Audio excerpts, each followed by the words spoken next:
Assalamualaikum warahmatullahi wabarakatuh. Apa kabarnya teman-teman? Balik lagi di kajian online. Hari ini teman-teman kita bakal kembali belajar untuk menyimak kuliah umum yang disampaikan oleh Menteri Investasi Bahlil Lahadalia terkait peta hilirisasi industri Indonesia. Jadi anak-anak muda yang saat ini memang kurang, teman-teman, kita harus akui kurang keperhatiannya terkait hilirisasi, terkait kemandirian bangsa. Mudah-mudahan dengan kita tampilkan video ini bisa meningkatkan rasa kesadaran bangsa Indonesia ini terkait pentingnya kita bisa mengelola harta kekayaan Indonesia. Jangan sampai nih teman-teman, anak-anak muda nanti malah acuh tak acuh dengan pentingnya hilirisasi sehingga hilirisasi Indonesia ini kembali molor. Jadi jangan salah loh teman-teman, banyak sekali negara-negara maju yang sebenarnya dirugikan dengan program hilirisasi Indonesia, dikarenakan Indonesia ini disebut-sebut menjadi salah satu negara paling kaya di dunia karena hampir semua mineral, kalau nggak salah itu hampir 70% mineral paling penting di dunia itu ada di Indonesia. Selain itu kita juga kaya oleh kekayaan bahari, kelautan. Kita juga tanahnya dibekali oleh tanah yang sangat subur, kehutanan kita juga sangat melimpah. Jadi mineral kita sangat melimpah, semua hal yang diinginkan oleh negara-negara maju itu ternyata ada di Indonesia. Dan teman-teman, kita hari ini bakal lebih dalam untuk mempelajari apa sih itu hilirisasi dan bagaimana Indonesia bisa menjadi negara maju lewat program hilirisasi. Nah teman-teman, hal ini bakal langsung disampaikan oleh Menteri Investasi Bahlil Lahadalia. Yuk teman-teman, kita langsung saja simak video selengkapnya. Kita nggak boleh lagi dipermainkan oleh negara luar. Kita nggak boleh lagi. Nah maka kemudian ini yang kita lakukan. Freeport ke depan akan kita melakukan proses perpanjangan. Karena 2041 selesai, kalau tidak siapa yang mengelolanya? Terus sekarang sahamnya negara sudah 51%.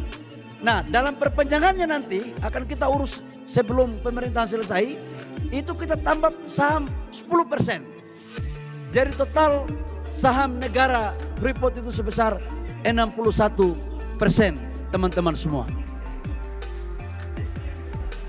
Dan waktu pemerintah mengambil alih Freeport 51%, kurang lebih sekitar 4 miliar US dollar. Dengan hasilnya sekarang, sudah beberapa tahun, insya Allah 2024, laporan dari Freeport, itu uang yang kita pakai untuk membeli itu, sekarang sudah kembali modal, break even point. Jadi kita sudah untung teman-teman mengambil alih Freeport sekarang. Dan Freeport sekarang bukan lagi Freeport McMoran. Sudah Freeport Indonesia, PT FI. Ini peta jalan investasi kita ke depan untuk hilirisasi. Ini menuju Indonesia emas. Kalau kita mau menuju Indonesia emas, pertumbuhan ekonomi kita harus di atas 7%. Pendapatan per kapita kita harus di atas $10.000. Sekarang pendapatan per kapita kita 5.300, 5.400. GDP kita harus terbesar 5-6 terbesar di dunia.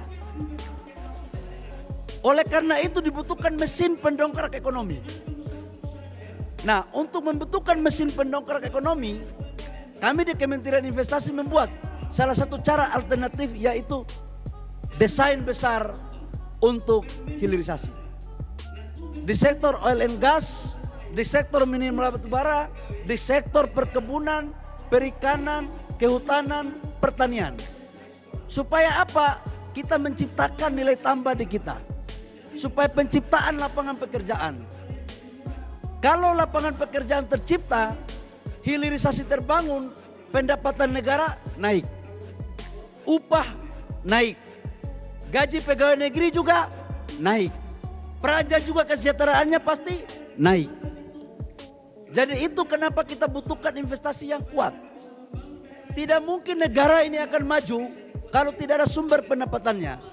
Dan hilirisasi ini adalah jalan untuk menciptakan sumber pendapatan negara dalam rangka mensejahterakan rakyat yang kita cintai bersama. Dan Kementerian Investasi sekarang mendorong untuk setiap investasi yang masuk ke daerah wajib berkolaborasi dengan pengusaha-pengusaha daerah, dengan UMKM daerah. Orang daerah harus menjadi tuan di negeri sendiri. Jangan mereka menjadi penonton. Permennya sudah ada. Nah, tugas nanti praja-praja yang baru selesai pulang jadi pegawai di daerah, tolong tuntun teman-teman yang baru selesai sekolah. Jangan semuanya mau jadi karyawan, jadi pengusaha. Ajarin mereka, kalau kalian jadi lurah, jadi camat, panggil apa namanya? Kalau kecamatan itu apa namanya, Pak? Kalau Forkopincam ya? Ya, Forkopincam. Panggil anak-anak di daerah di kecamatan itu, rangsang mereka untuk jadi pengusaha. Supaya mereka bisa membangun daerahnya dan ekonominya bisa dikuasai oleh teman-teman sendiri. Mohon izin Pak, yang menjadi pertanyaan saya dari tadi adalah saya sebagai calon pemimpin, saya dan kita semua yang ada di sini sebagai calon pemimpin yang tentunya bekerja di pemerintahan, nantinya langkah apa yang harus kami lakukan ketika kami berurusan melakukan kebijakan pemanfaatan sumber daya alam untuk mengurangi masalah kemiskinan dan ketimpangan, tetapi dihadapkan juga dengan masalah lingkungan yang menjadi prioritas isu nasional maupun isu global. Oke, yuk. Terima kasih, Pak. Ke depan kalau kalian nanti ke daerah kembali, pastikan ada investasi. Kalau ada sumber daya alam yang masuk, kalau kalian jadi camat, kalian bicarakan sama bupati atau kepala DPMPTSP. Karena sekarang yang mengurus izin-izin semua, itu kalau di daerah itu DPMPTSP. DPMPTSP itu dinasnya dari Kementerian Investasi dan Kemendagri. Jadi mereka itu seperti bupati-bupati kecil, gubernur-gubernur kecil. Nah, saya doakan kau Ayub, kau jadi kepala DPMPTSP Provinsi Papua Tengah. Amin Pak. Supaya apa? Pada saat investor mau masuk bikin izin, duduk bikin persyaratan. Yang pertama, suplai bahan pokok makanan daerah itu harus dari pengusaha daerah. Yang kedua, dorang boleh kerja tapi lingkungan dijaga. Karena ini menyangkut dengan SDGs, menyangkut dengan keberlanjutan. Yang ketiga, Ayub ajar mereka kerja, komunikasi. Jangan Ayub merasa karena alumni IPDN terus di belakang meja. Gak bisa. Kita ini abdi negara. Saya waktu menjadi seorang pengusaha, itu saya urus proyek saya sendiri. Datang ke bupati, ke gubernur, ke menteri, itu kita nggak pernah tahu kapan jam dan waktunya kita ketemu. Seperti membuat izin dulu, adik-adik semua izin, Ayub. Saya waktu menjadi pengusaha, datang jangankan ke kepala dinas, ke kabagnya aja nggak pernah ketemu kadang-kadang. Nah begitu saya jadi menteri, kita membuat OSS. Begitu saya jadi menteri, saya turun ke lapangan untuk kita ngecek teman-teman pelaku usaha, investor. Tujuannya apa? Agar kita bisa mengkomunikasikan dengan mereka untuk kita sampaikan apa yang mereka harus lakukan untuk mereka eksekusi. Itu yuk. Ya teman-teman, barusan kita telah menyimak kuliah umum yang disampaikan Menteri Investasi Bahlil Lahadalia terkait peta jalan hilirisasi Indonesia. Dalam pernyataannya sedikit saya ulas teman-teman.